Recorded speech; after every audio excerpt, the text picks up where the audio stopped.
Alright, JS, this is my Blade Runner setup. This is actually not quite my setup because I have a dual monitor display, but couldn't get the Fraps to work with dual monitors, so this is all of it kind of compressed into one screen, but that should do the trick. Alright, so the way audios work out here. Okay, I want to show you something real quick just so that we're on the same page.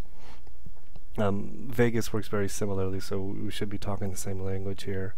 But you see this is audio 1, audio 2, 3, 4, 5, and 6. These are the broken down mono channels of the 5.1 audio available from the Blade Runner version of called the Final Cut edit of Blade Runner. This is what a 5.1 breakdown should look like. 5.1 means 5 channels plus a subwoofer channel. And if you notice, the audio 1, this is where all the channels are mapped.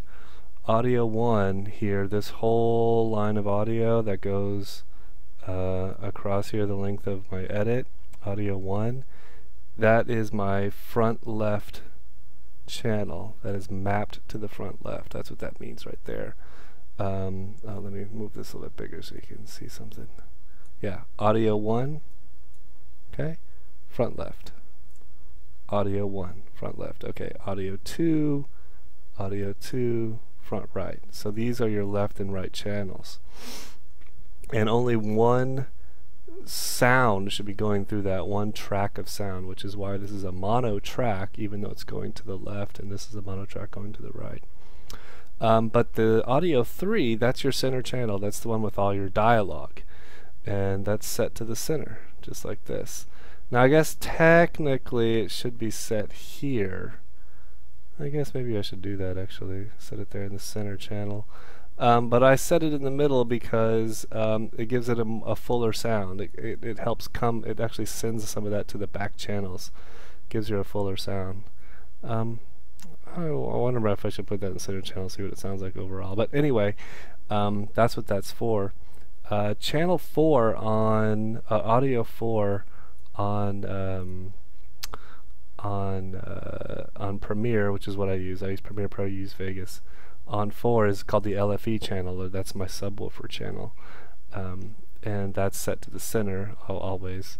Audio 5 and 6 are my rear channels. Now I do something with my 5 and 6 channels that you might end up doing, or something similar to it.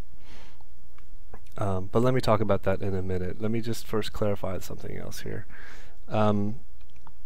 The way I have a whole bunch of different audio tracks set up here, so it goes all the way down to I think I have it set to 18, but I only use up to 17.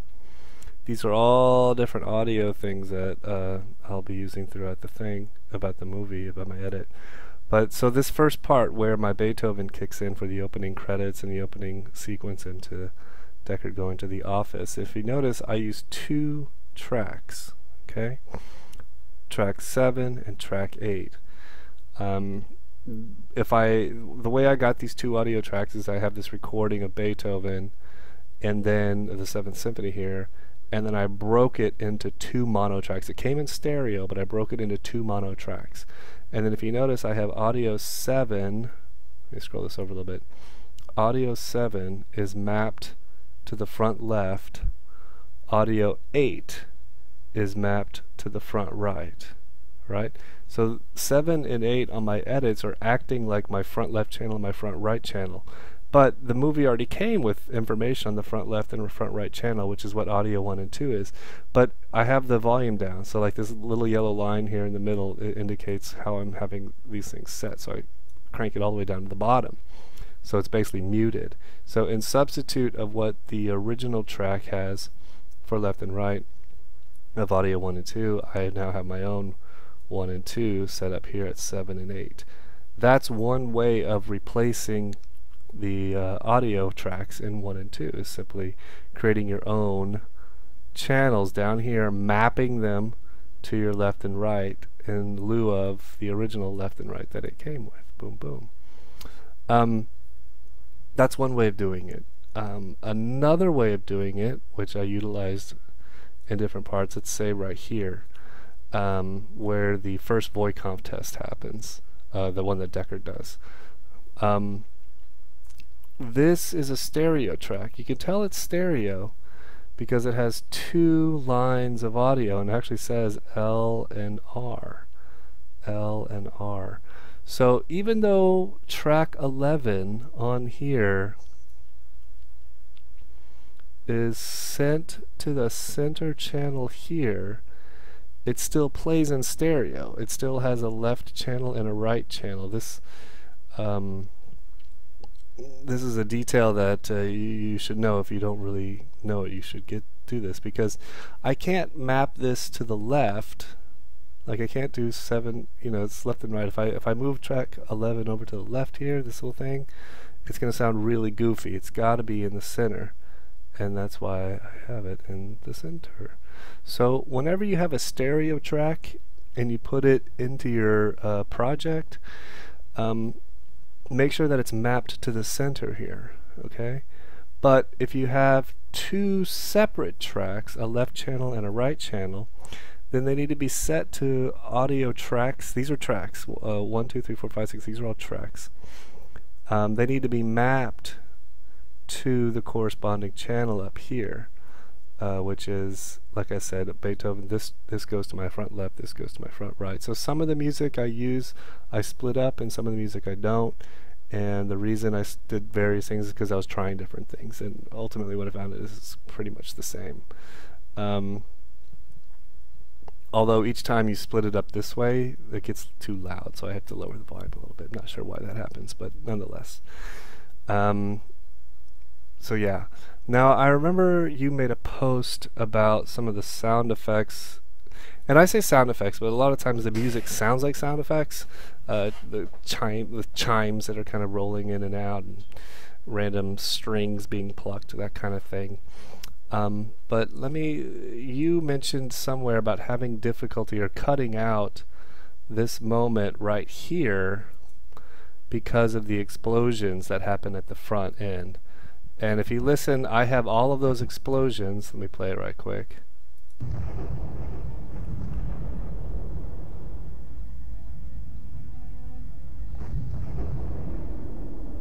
So I have all of those, there they go. I have all of those explosions, but that tinging harpy sound is not there. But if you look very closely, what I did here, let me zoom in here, is that tingy harpy thing, I've muted that out. I have this yellow line, it's all been muted out. It went from a normal decibel level to a 0 decibel level. And then over here I found this explosion here that doesn't have any sound effects going other than just the explosion. I copied that, and then on one of these audio tracks below, I put it down here. Boom, boom, boom, boom. So I copy and paste that same explosion sound. It's actually, ignore track 12. Track 12 is just humming. It's just a humming noise. You don't ignore it. You need that humming noise that helps fit in the background. But track 11 here and track 13, those are two explosions. So if you listen, watch. And those explosions go, and then they fade apart. These are like they're later explosions, and I've cut and pasted and put in the front, and then muted the rest of this. So that's kind of a trick to get around sound effects, is to find other parts excuse me, other parts in that section that are quiet, and then just cut and paste and sort of blend them together. Another time that I did something like that was, if I can find it real quick, right here. Pris is walking at the intro of this scene, and there's a little bit of a sound effect from the soundtrack at her opening steps. So if you see, like, her opening steps here on track 3, I have it muted, and audio 3 is your center channel. Center channel is all sound, all of your should be sound effects and dialogue.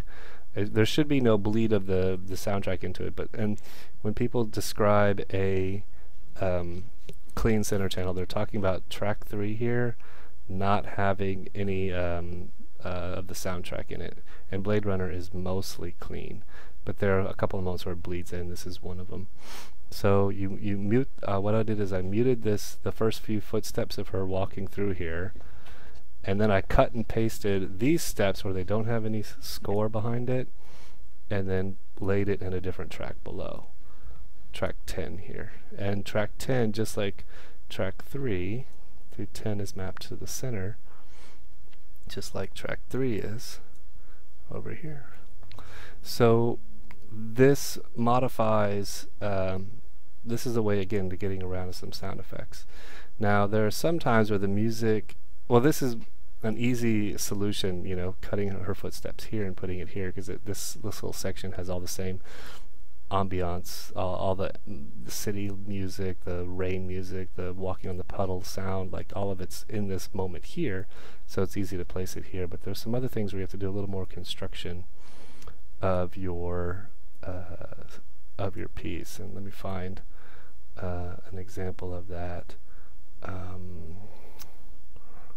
right here. This is after he shoots Zora.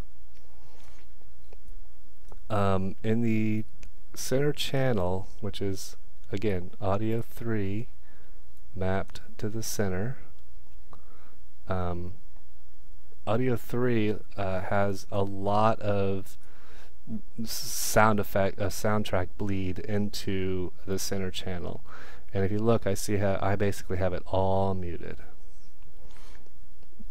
all from here back up to here, and if you can hear it.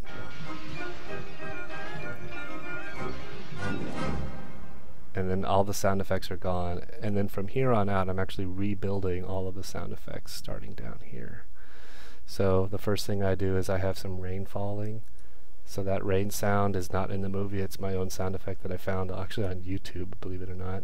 YouTube has a lot of different sound effects that you can use, and with a little post-processing, not even that much, you can kind of use it verbatim, but like if you notice my volume level is really low because the original track is really high, loud. So try to get the rain to match what would be in there. And then it cuts to Harrison Ford walking. There he is. He's got the gun. He starts walking. So I found some footsteps, and I mapped those footsteps to him walking. Now technically all those people walking in the background and the foreground should have footsteps, but I just didn't do it. I only did Harrison Ford because they're sort of doing some artistic design here where the sound effects are just focusing on a few things, and then in a second after he reaches his badge all of the sound effects come back. Her heartbeat is going on right now, so, and if you notice I have this heartbeat sound effect, and then it slowly slows down. You see it's like it kind of gradually slows down. The sound of that door opening is this track here. I found a sound effect called a robotic arm, so to map with that. Anyway, her heartbeat is going. I don't know if you can hear that on this audio, but as she dies, and then the sound effects bleed in when he comes back in and announces his Deckard. So the point is all of this and the original all has background score music to it, and if you want to keep it, you're going to have to redo all of the sound effects. Now all of these channels, the way I did it, are all mapped, you know, 10, 11, 12, they're all mapped to the center channel, and I'm basically rebuilding what would be the center channel by doing so. The only other time that I really had to do something like that was when they enter, when Roy enters and starts to play chess here. So all of this has a score that bleeds into the center channel. Again, audio 3 is your center channel. I have it muted all the way through here. It fades back in when he gets to start playing chess. So that's when it all fades back in. So basically this, what it sounds like right here, I have to mimic for all of this. And that's what all of this is. There's a water bubbling in the background. There's I added a little bit of a score from one of the second movement of Beethoven to kind of fill in some audio gaps so you're not wondering why is it so quiet. I put in some footsteps, not only of Roy walking, but of JF walking there in the background. really low stuff. I added a wind chime here only because when it scrolls back in, the score kind of kicks in with a wind chime thing, so it just kind of mirrored that a little bit, so it's not so weird coming back into the actual audio track. And then there's a sound effect when, you know, JF lays some things on the table right there, boom boom, those two things, and then when Roy leans against the table. Creaking sound effects, squeaking sound effects, parts of it, that's how we rebuild all of that stuff. And that's the only way to get around cutting out these moments where the center channel has the score, is to rebuild the audio. And those are really the only two moments that I came across. Now you might be including scenes that I cut out that might have other problems, but the scenes that I included, those were the two ones. But let me go and back and talk about your rear channels. Your rear channels have a lot of the score bleeding into it throughout the whole thing. So what I did, what I was forced to do ultimately, was remove my rear channels from my final product. And this little symbol here is turning on, turning off, you know, and on my final render, the last render that I did, and actually I noticed some mistakes on the version that you watched, so I'm glad I caught those. But anyway, audio 5 and 6 are completely muted, and on Premiere Pro, audio 5 and 6 are mapped to your rear left and your rear right. Okay, so these are my back two channels, and again, these blue channels that you see here, these 6 blue channels, these are the mono channels that I got after breaking down the audio from the Blu-ray. And last I saw on your screen, you didn't have this, okay? To be clear, and I made a point of it and I wasn't too clear, I wasn't understanding enough, but what you had were a bunch of stereo tracks. You had a bunch of tracks that looked like this, with 2 lines of audio, a left channel and a right channel. You're not supposed to have that up here. Up here, you're supposed to have mono tracks, 1 line. One for the front left, one for the front right, one for the center, one for your LFE, your subwoofer channel, one for the back left, one for the back right. That's how all of this should break apart in your 5.1 mix. And if you don't have that, that's not a true 5.1 mix, and you're going to be missing out on some groovy sounds. But anyway, the point is, track 5 and 6 on your master copies, these guys here, are loaded with not only the score, but also, you know, sound effects and whatnot. So these are really difficult to work with. And ultimately, you can see I did a little work with them, sometimes turning them up, sometimes turning them down, sometimes trying to include them. But at the end of the day, I just turned them off. And what I did is I waited until I had a final render. Then I exported all of the audio tracks except for audio 3, which has dialogue. None of these tracks that I created down here or added had any dialogue. Some were music, some were, most of them were sound effects. Well, I guess a lot of it's score. But most of it was yeah, sound effects and stuff, but there's no dialogue. So I exported all of my audio tracks without the dialogue into one file, a mono file. And I saved that mono file, then I brought that into Adobe Audition or Audacity, doesn't really matter. And then I severely reduced the decibel levels on it, something like all the way down to like maybe 15 to 18 decibels. And then put a slight reverb on it.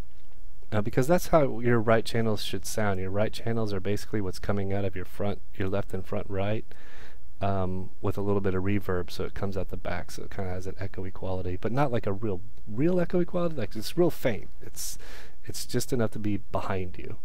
And I took that track and I mapped it. I put them down here. So this BR rear track, that labeled there, that's that audio file. It's the audio without the sound, without the center channel, without the dialogue.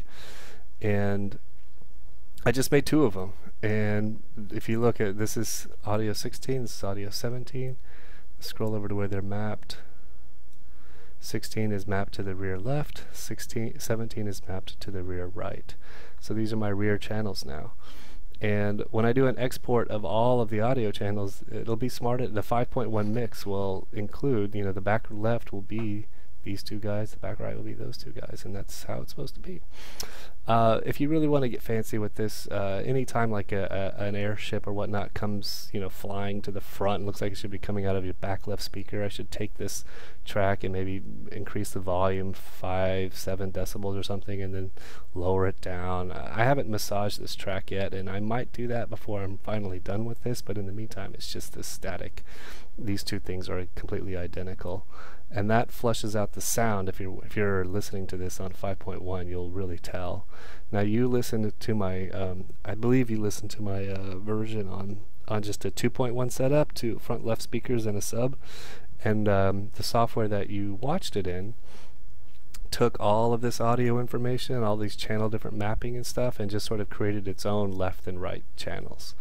And that's fine. A lot of different systems are going to do that. So if I wanted to know what it sounded like on your system, I would do the same, like, you know, pull out my headphones and listen to it in 2.1, or I could export, when I export the audio here, I could create a stereo file, and then, you know, have that as an option on the DVD or the Blu-ray to listen to it either in 5.1 or stereo. And then I'd have a little bit better control over, I could listen to the stereo output and have a little bit better idea of what you'd be hearing. But I haven't gotten that far. I'm like 95% done with this edit. Not the last 5% is going to be tweaking some of these audio problems, and then readjusting the film based off feedback from guys like you. But I don't really have much else to say. I've talked about pretty much everything here. I don't know what you were talking about specifically about too loud here. It's possible that the rumbling is too loud, but I haven't adjusted the rumbling in this section. Let's see, listen right here. I know the rumbling there can be a little bit intense. Maybe let me take a closer look at these volume levels. No, looks like it's kind of low. Not sure why this is dips so much. This should actually be way up here. Just that little bit. Just a little bit will do. It's weird. Why is it so?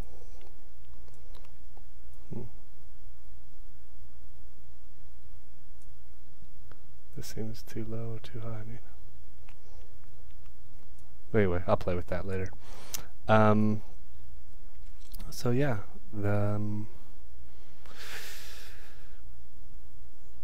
I think that's pretty much it. If you have any other questions or concerns, man, holler. I'll be happy to help as much as I can. Yeah, alright. Anyway, I just sort of figured out this recording stuff. Hopefully all this turns out well, and good luck to you.